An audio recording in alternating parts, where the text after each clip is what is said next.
Mr. President, a lot of people are concerned about how long all of this might last. Do you have any kind of estimate that if Americans really were to band together and do what the White House is suggesting, how quickly you could turn this corner? My favorite question, I ask it all the time. How many times, Anthony, I think I ask him that question every day, and I speak to Deborah, I speak to a lot of them, I get the opinion. So it seems to me that if we do a really good job, we'll not only hold the death down to a level that is much lower than the other way, had we not done a good job, but people are talking about July, August, something like that.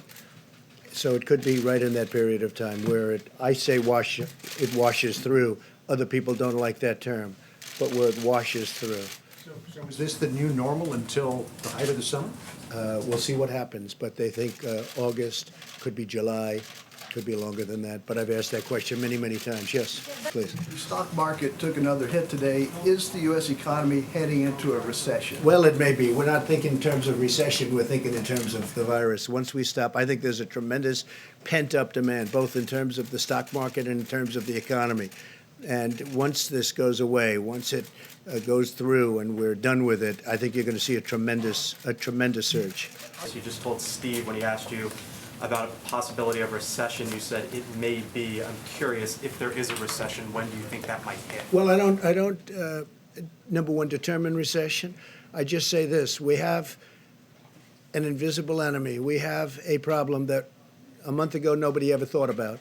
Nobody in the, I've read about it. I read about many years ago, 1917, 1918. I've seen all of the different problems similar to this that we've had. This is a bad one. This is a very bad one. This is bad in the sense that it's so contagious. It's just so contagious, sort of record-setting type contagion.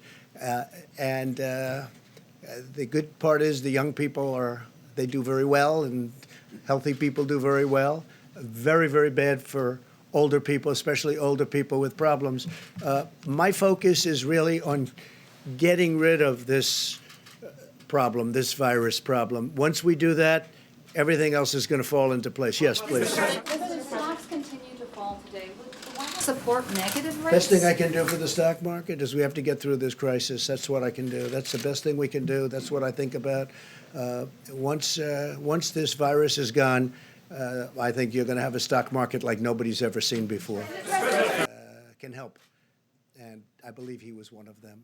As far as the airlines are concerned, we're going to back the airlines 100%. It's not their fault. It's nobody's fault unless you go to the original source. But it's nobody's fault. And we're going to be in a position to help the airlines very much. We've told the airlines we're going to help them. They want $25 billion. Well, we're going to be helping. We're going to be backstopping the airlines. We're going to be helping them very much. It's very important. Does the buck stop with you? And on a scale of 1 to 10, how would you rate your response to this crisis? I'd rate it a 10. I think we've done a great job. And it started with the fact that we kept a very highly infected country, despite all of even the professionals saying, no, it's too early to do that. We were very, very early with respect to China. And we would have a whole different situation in this country if we didn't do that. I would rate it I would rate ourselves and the professionals. I think the professionals have done a fantastic job. So we broke down the system, and now we have something that's going to be, and is very special.